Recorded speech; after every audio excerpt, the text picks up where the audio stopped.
இல்லைன்னா வீணாக தான் பிறந்ததே வீண் உலகத்தில். இப்போ ஒன்றும் இல்லை, ஒரு ஆடு செத்து போச்சு. உடனே என்ன பண்ணுறான், செத்து போன உடனே அது ஒரு 2 நாள் 3 நாள் ஆகிட்டு இருந்தால் தான் எடுத்து போய் பொச்சிடுவான், தோலை மட்டும் உரிச்சிக்கணும். அப்போது அந்த ஆடு செத்து போய் கூட உதவுது.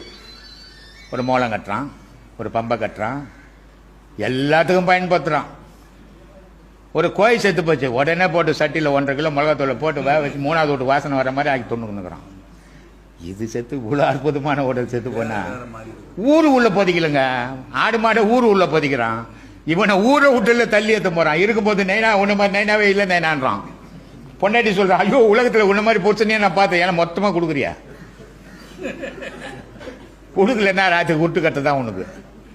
அதனால உன்ன மாதிரி பொறுத்தனே இல்லைன்றான். உன் பொண்ணு சொல்லுது, எப்பா உன்ன மாதிரி அப்பா யாருப்பா இந்த உலகத்துல இருந்து. இவ்வளோ புகழ்ந்த உடல் விழுந்த ஒண்ணு ஊருக்கு வெளியே தூக்கின்னு போறான். ஆடு மாடை ஊரு உள்ள பொதிக்கிறான். ஆனா உன்னை இவ்வளவு புகழ்ந்துட்டு ஊருக்கு வெளியே ஒரு நாளா நான் யோசித்து பாத்தீங்களா? பார்க்கவே இல்லை. ஓஹோ நான் இப்படி நான் அப்படின்னு தானே சொல்லிங்கிறீங்க. காரணம் எதுக்குமே அதான் சொல்றான் பாம்பாட்டி. டேய் ஒரு பிளாஸ்டிக்லாம் ஒஞ்சி போனா கூட எதுவுமே போட்டா ஒரு நாளெல்லாம் கொடுப்பான்டா, அதை இன்னொரு பொருளை செய்திருவான்டா. நீ ஒஞ்சி போனா என்னடா கொடுப்பான்? உடையத்துக்கு முன்னே உருவாக்கிக்கிட்டா உன்னு. இதை தான் சாமி நான் சொல்லிங்கிறேன். நான் கடவுளை எங்கேயும் வெளி தேடுன்னு சொல்ல மாட்டேன். இந்த கோயிலுக்கு போ அந்த கோயிலுக்கு போ பரிகாரம் கரிகாரம் இதெல்லாம் நான் சொல்றதுக்கு எனக்கு நம்பிக்கையும் கிடையாது. கடவுள் மனுஷனுக்குள்ள இருக்கிறேன், அது ஊர்ஜிதமான உண்மையா? நான் உணர்ந்தேன், பார்த்தேன், அனுபவிச்சேன்.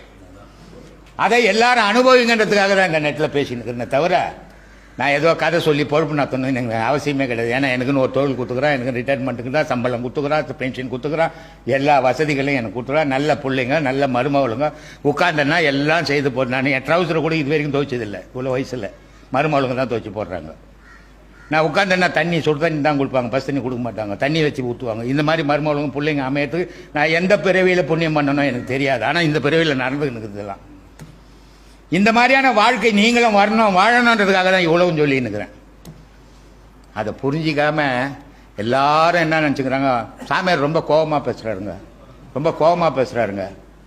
நான் கேட்குறேன், எந்த சாமியார் கோபமாக பேசுகிறார்? சாமியார் சிவபெருமானை விட ஒரு சாமி இருக்குது உலகத்திலேயே இருக்கிறதுலே பெரிய சாமி சிவபெருமான் தான்.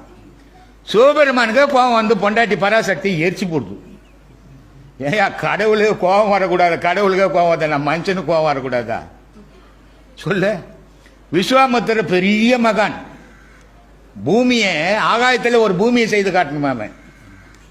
அவ்வளோ பெரிய திறமசாலி, ஞானத்தில் உச்சத்தில் நின்னவன், யாருக்குமே தலை வணங்க மாட்டான். அப்படியா பட்டவனுக்கு கோபம் வந்துட்டு பூமியில் இருக்கிற பேயெல்லாம் எழுப்பி விட்டான். எல்லா பேயும் ஊரெல்லாம் ஆடிங்குது. சூப்பர்மேன் மறந்து விட்டார், என்னடா இருந்தாலும் இப்படி பண்ணி விட்டானே அப்படின்ட்டு.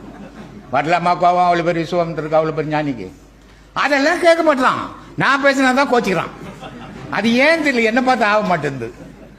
இது என்ன அநியாயமா இல்லையா சாமி? இது அப்படிப்பட்ட விஸ்வாமித்திரரே ஒரு பெண்ணுக்கு அடிமையாயிட்டாரு. அல்லாம எல்லாரும் சாமி உலகத்தையே மாத்தி போட்டுருவாங்க. ஏன்னா உலகம்ன்றது அவங்க தான் சாமி. அவங்க இல்லைன்னா உலகம் ஒண்ணு இல்லை. பெண்ணுன்னு ஒரு பொருள் இல்லைன்னா இன்பம்னு ஒரு பொருள் எவனாலையும் அறியவே முடியாது. பெண்ணுன்னு நான் ஏற்கனவே ஒரு நெட்டில் கூட சொல்லிக்கிறேன். முருகர் பக்கத்தில் 2 பொண்டாட்டி வச்சுக்குது. சிவபெருமானு ஒரு பொண்டாட்டியை வெளியே ஊருக்கு காட்டிக்கின்னு ஒரு பொண்டாட்டி ஒளிச்சியும் வச்சுன்னு சுத்திங்கிறான். அந்தாலு ஏன் சாமி எல்லாம் சொன்ன அப்படிங்குது, திட்ட போறாங்க என்ன. மொத்தத்தில் அது மட்டும் தெரியுது எனக்கு. இல்ல கிருஷ்ண பரமாத்மா அப்படியே மாற்றம் பண்றாரு. அது தப்பு தான் சாமி. நீங்க பேசுறது தப்பு, முறை கிடையாது. நீங்க பேசுறது முறையே கிடையாது சாமி. கிருஷ்ண பரமாத்மா 2 பொண்டாட்டி வச்சுக்கிறாரு. அட இந்த விநாயகர் என்னமா பிரம்மச்சாரி கர்மச்சான 2 பொண்டாட்டி, அவர் கூட சித்தி முத்தின்னு 2 பொண்டாட்டி உண்டு. சாமிங்க 2 சம்பாரிச்சு எங்கேயும் போய் ஒரு மண்ணு கூட வெட்ட போறதில்ல. இவங்களே 2 வச்சுக்கினாங்க. நம்ம சம்பாதிக்கிறோம் ஒரு 5 10 வச்சுக்கலாம் சாமி. நீ என்ன சாமி 2 வச்சு கூடாதான்ற. அதனால அவர் வச்சு நம்ம வச்சுன்னா உன் கதை கண்டத்தை முடிஞ்சு போச்சு. உன் கதை அர்த்தம் உன்னை வச்சு ஜெயிக்க முடியாத. உள்ள போ எங்க வாங்கலாம், எங்க வாங்கலாம் உள்ள கூப்பிட்ட கதவை மட்டும் தம்ம தம்ம தம்ம தம்ம தம்மன்னு சாத்திரம் ஒண்ணு வெளியே வந்த மீசையை மறிக்கணும். வெட்டிடுறம்பாரு குத்திடுறம்பாருவான். ஆமா பம்பா இது. அவங்க தயவு இல்லாத, பெண்களுடைய தயவு இல்லாத, நான் பெருமைக்கு பேசுறேன்னு இல்லை, பெண்களுடைய தயவு இல்லாம ஒரு ஆண் குடும்பம் நடத்தவே முடியாது. எந்த கொம்பனாலையும் நடத்த முடியாது. குடும்பம் நடத்தவே முடியாது சாமி. இப்போ உங்களுக்கு 2 குழந்தைங்க இருக்குது, உங்க சம்சாரம் இறந்துட்டாங்கன்னு வச்சுக்கோ, சொல்றேன்னு கோச்சுக்கு போறீங்க. சமாளிக்க முடியாது. கோச்சுக்கு போறீங்கன்றேன். இறந்துட்டாங்கன்னு வச்சுக்கோ, அந்த 2 பொம்பளை பசங்களை வச்சு 2 பிள்ளைங்களை வச்சு உங்களால காப்பாற்றவே முடியாது, கரையாற்றவே முடியாது.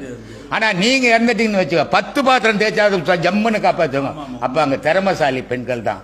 குடும்பம்னா பெண் தான், பெண் இல்லைன்னா குடும்பம்ன்றது ஒண்ணு இல்லை. பிராக்டிக்கலா எல்லா இடத்துலயும் இருக்காது. இதை யோசிக்கணும். ஆனா இங்க வந்து நான் பெரிய ஆளு, நான் துடி சம்பாதிச்சுன்னு வரேன் அப்படின்றது ஆம்பளை சம்பாதிச்சு பொம்பளை சோறாக்கணும். பொம்பளை வேலைக்கு போயிட்டு ஆம்பளைக்கு வேலை என்ன, சோறாக்கினா துணி படவெல்லாம் துவச்சி பட்டியா அப்படின்றது அவங்க. இது இருக்கக்கூடாது. சமம் இல்லறம்ன்றது சமம், அது என்னைக்கு நிலையானது. நீயும் உன் கணவனும் எப்படி போறீங்களோ உன் பிள்ளைங்க போக போகுது. அதுக்கு ஒரு வழிகாட்டி. அப்போ உங்க 2 பேருக்கிட்டும் ஈகோ இருக்கக்கூடாது, அன்பு மட்டும்தான் இருக்கணும். அந்த அன்பு தான் அவங்கள வளர்க்கறதுக்கு வழிவகுக்கும். இங்க வந்து நான் சம்பாதிக்கிறேன் நீ சம்பாதிக்க, குடும்பம் ஒண்ணு உங்களது தான். அது உந்தோ எந்தோ கிடையாது. சில பேர் பொம்பளைங்க சொல்லுவாங்க, என் பிள்ளைங்க எப்படி காலேஜ் வரும்போது 4 புள்ள பத்தின வந்த என் புள்ளன்றதுக்கு புருஷன் வந்த பொறுத்தானே புள்ள, எங்க பிள்ளைங்கன்னு சொல்ல கத்துக்கணும். இது ஈகோ. இது இருக்கக்கூடாது. குடும்பத்துக்குள்ள இருந்ததுதான் அந்த குடும்பம் கெட்டு போயிடும். அன்பு மட்டும்தான் குடும்பத்தில் செலுத்தணும். நீ எவ்வளோக்கு எவ்வளோ அந்த குழந்தைங்க மேல அன்பை செலுத்தி அந்த குழந்தைங்க பிற்காலத்தில் நல்லா வாழ வழிவகுக்கும். அது எவ்வளோக்கு எவ்வளோ உன் கணவனை நீ அடிமையாக்கி உன் மனைவியை நீ அடிமையாக்கி வாழ்ந்தீங்கன்னா அது போற இடத்துல அதே நிலை தான். ஆனாலும் அவங்க செய்த பாவம் புண்ணியத்துக்கு தகுந்தபடி தண்டனை தானே அவங்க அனுபவிப்பாங்க. அந்த குழந்தைங்க எதேனா அனுபவிச்சுட்டு போட்டுங்க. பிறக்கிற குழந்தை கெட்டவனா இருக்கு, ஆமா. ஒரு கெட்டவனுக்கு பிறந்த குழந்தை நல்ல பிள்ளையா, ஆமா இருக்கு. ஆமா, எல்லாமே இருக்குது, எல்லாமே இருக்குது. ஆனா கண்கள்னு ஒண்ணு இருக்குது. இது என்ன பண்ணுது, இதுதான் அந்த இதில் பார்த்துருந்தீங்கன்னா, நெட்டில் பார்த்துருந்தீங்கன்னா, போன மாதம் எப்போ சாமி எடுத்தீங்க? போன மாதம் தானே எடுத்தீங்க? போன மாதம் எடுத்தாங்க அன்னை தெரசா இல்லையா, நெப்போலியன். இதை பற்றி என்கிட்ட ஒரு கேள்வியாக கேட்டாங்க. அதுலேயே நான் சொல்லியிருப்பேன். அன்னை தெரசா வந்து கறி மீன் சாப்பிட்றது, கோழிக்கறி தான் அதிகமாக விரும்பி சாப்பிடுவாங்க. ஆனால் அவங்களுக்கு சாந்தமான குணம் இருந்தது. அவங்க உலகத்துக்கு பல நன்மைகளை செய்தாங்க. கடவுள்ன்ற அளவுக்கு அவங்களுடைய தொண்டு உயர்ந்தது. ஆனால் கறிமீனே சாப்பிடாத ஹிட்லர் கொடூரமாக உலகத்தில் எவனுக்கும் இல்லாத கெட்ட பேர் அவன் எடுத்துக்கணும். இது சாப்பாட்டில் மட்டும் வர்றதில்லை, சாப்பாட்டிலையும் வருது. இது சாப்பாட்டில் மட்டும் வர்றதில்லை, கர்ப்பத்திலேயே வருது. அதனால்தான் அந்த சாணக்கியனை பற்றியும் சொல்லியிருப்பேன். அதில் 2440 வருஷத்துக்கு முன்னே இருந்தான் சாணக்கியன். அலெக்சாண்டர் இந்தியா மேலே படையெடுத்த காலம் அது. அந்த கதையை அதுக்கு ஒப்பிட்டு சொல்லியிருப்பேன். அதுக்கு நிறைய இது போட்டிருக்கிறாங்க. கிட்டத்தட்ட 60,000 பேருக்கு மேலே போயிடுச்சு. அது மாதிரி பிறக்கிறதுக்கு முன்ன மட்டும் அந்த பாவத்தை சுமக்கிறான். இந்த பாவத்தை அழிக்கிறதுக்கு பிறந்த பிறகு கண்களால் பார்க்குறான், எது நன்மை எது தீமை, எதை செய்யலாம் எதை செய்யக்கூடாதுன்னு ஒரு மனம் முடிவு பண்ணுது. அப்போ அந்த தீமையில் பிறந்த குழந்தை கூட நன்மையில் போயிடும். அதுக்கு வழிவகுக்கிறது இந்த தாய் தகப்பனாக இருக்கணும். இப்படி போனால் நல்லது நடக்கும். ஒன்றே வேணா ஒரு சின்ன விஷயம் சொல்கிறேன். இந்த ஊரில் வரீங்க இல்லைங்க, மெயின் ரோட்லேருந்து ஊர் உள்ள வரீங்க. அங்கே வர வழியில் பார்த்தா வெளிநாட்டிலேருந்து வராங்க, வெளி ஊர்லேருந்து வராங்க. அப்போது இந்த பசங்க என்ன பண்ணோம், நம்ம ஊருக்குன்னு ஒரு மரியாதை இருக்குது, வெளியூர் ஜனெல்லாம் வராங்க, நம்ம ஊரை நல்ல மரியாதை கொடுக்கணும் அப்படின்னு வழியெல்லாம் விட்டுக்கணும். வழியிலே உட்காந்து டாய்பாஸ் சொல்லுங்க, வழியிலே குறுக்க வழி என்ன தெரியுது இதில். இதுலேருந்து நீங்கள் என்ன முடிவு பண்ணுறீங்க?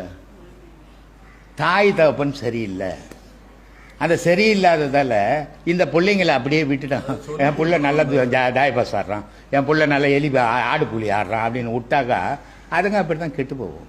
இதை ஊர்லேருந்து வரவன் என்ன சொல்லுவான், என்னடா ஊர் இது, இப்படிப்பட்ட ஊர், இவ்வளோ ஜனம் வருது, இவ்வளோ வழியிலே கூட விடாத உட்காந்துங்கிறான். அப்போ எது கெட்ட பேர், எந்த செயல் தான் நாங்கள் கெட்ட பேர் எடுத்தது?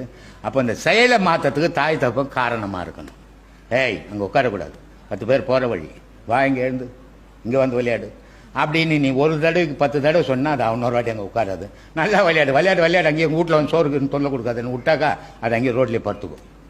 இதுக்கு அடிப்படை பேஸ் ஒரு தாய் தகப்பன் வழிபாடு. அதுக்கு முக்கியமாக நம்ம தாய் தகப்பனாக இருக்கிறவங்க சீரான முறையில் பக்தியை